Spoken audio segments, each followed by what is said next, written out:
Hey everyone, welcome back again for a new video. So today we're going to be talking about something. It's more like a question that a lot of people actually ask, which is this one over here. If I go to this Reddit post, why isn't Arch Linux recommended for beginners? So let's read all of that together and then I'll share my honest opinion about this whole bullshit. So you can easily configure and install it with Arch install. True. You can automatically compile and install most of the command line application using or NDA. You can also upgrade your packages by doing a simple pacman-syu command. You can also easily remove and clean install display managers and desktop environments. You can do this on Ubuntu or Fedora. Wait, you can easily remove and clean install display managers.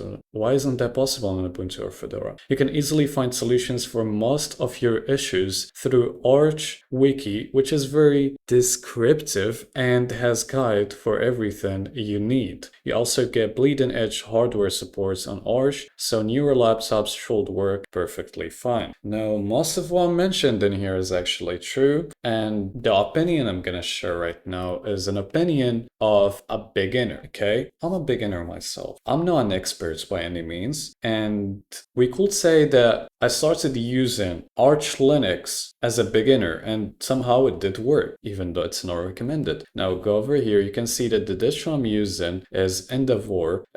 Yeah, a lot of people make fun of how I pronounce Endeavor OS, but that's fine. The OS age is 95 days. And now keep in mind that I haven't been using this Arch-based Linux distribution for only 95 days because I kept, basically distro hopping from a distro to another, from Arch to Mint to Fedora to all kind of Linux distributions. And now I'm being stuck with Arch Linux in general. I have two machines. One is running Arch Linux and one is running Endeavor OS. Now let's go back to this page over here and talk about the thing. Why isn't Arch Linux recommended for beginners? So you should know that as a beginner, when you're gonna switch from macOS or Windows to Linux, you're gonna face a lot of problems. One of them is adapting to the whole new environment, which means nothing will be the same as with your Windows installation or your macOS installation, besides looks. Yes, a lot of people tell you to install Linux Mint or to install, I don't know, a Linux distribution with KDE Plasma as the desktop environment, so it's more beginner friendly, but believe me, that's just a lie, that's just a trap. Looks won't change anything. If it does look like Windows or macOS, that doesn't mean it will work the same as Windows or macOS. A better example is KDE. Why do you tell people to install something with KDE just to get them into the Linux world, telling them, oh no, it looks like Windows, so it's beginner friendly? No, the hell not. It's not beginner friendly. No, talking about this whole thing over here, you can automatically compile and install most of the command lines application using OR NDA. A beginner wouldn't understand what OR NDA is in the first place. You can also upgrade your packages by doing a simple pacman-syu command. Now my question is, would a beginner actually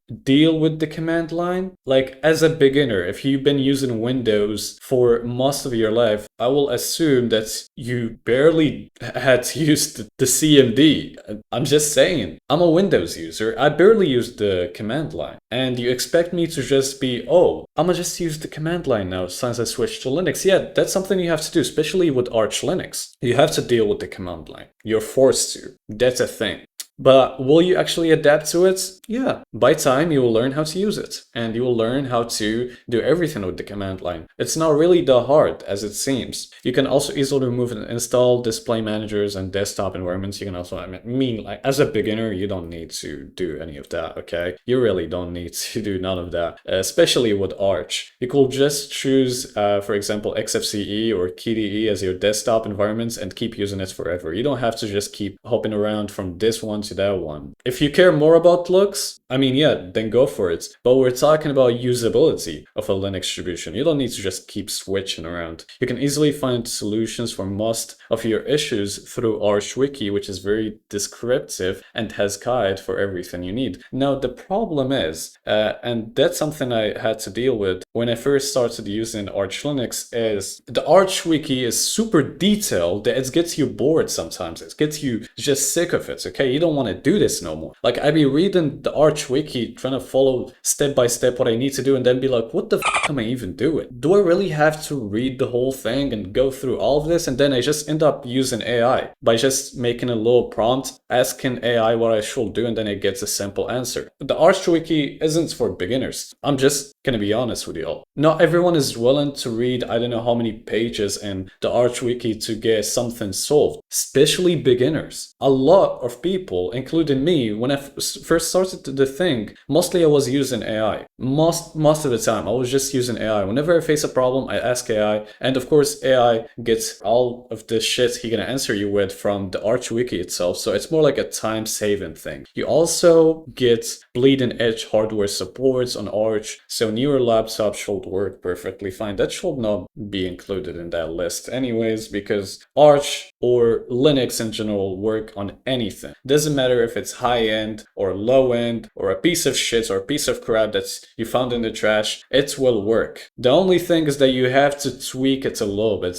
to work the way you want it to. And then here we're gonna focus more on graphic cards, okay? Because that's what Linux or Arch have a problem with sometimes. Sometimes it does work well with older cards than the newer ones, sometimes the other way around. It depends, you know, that's an Arch thing or a Linux thing in general. Of course, some Linux distributions are like more beginner friendly than others. And when we talk about, you know, tweaking and dealing with your graphic cards problems, but overall, it's not really a big deal. Now, to be honest with you, as a beginner, you're not gonna get a direct answer. You're never gonna get really a clear answer of whether you should install Arch Linux or not. It depends on who you are, okay? It depends on you. Are you willing to put the effort to install Arch Linux and use Arch Linux in a daily basis, or you don't have the time and energy to do that? Because if you don't, please just run away from Arch Linux. Use something like Endeavor. I'm an Arch Linux user. I have Arch Linux installed on my other machine and they use it daily. And you know what? I go for Endeavor every single time. Sometimes I don't want to deal with all kinds of headaches. I don't want to break my system. I don't want to, yeah,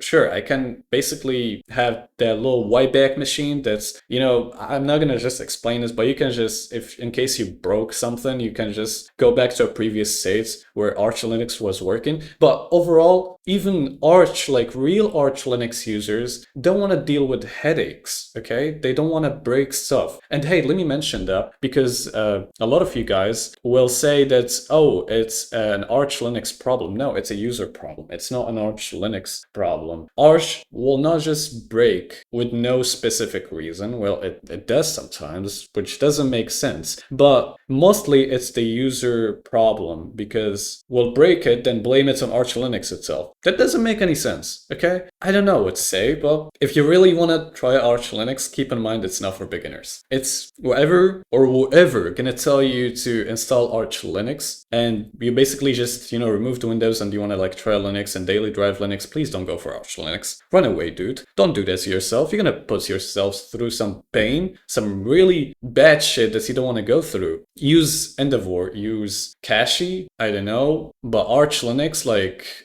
vanilla Arch Linux, no, it's not recommended. No matter what people tell you. If you see something like that, where somebody keeps telling you, oh, you should try Arch Linux, blah, blah, blah, blah, or why isn't it recommended for beginners, and starts mentioning all kind of good things. Now, the thing is, all you see in here is like all kind of positive stuff, and I was like trying to find myself something negative about Arch Linux that he mentioned, but oopsies, there's only the good stuff. They're trying to get you into a trap, bro. Run away. I'm just saying. Anyways, this was just like a random video. I was like just super bored, and I was like, yeah, why don't I just talk about that? Like, why not? Alright? That what feeling bored can make you do. Record YouTube videos and just share them with everyone. And yeah, thank you for watching. And happy Linuxing, everyone. I will see you in the next one.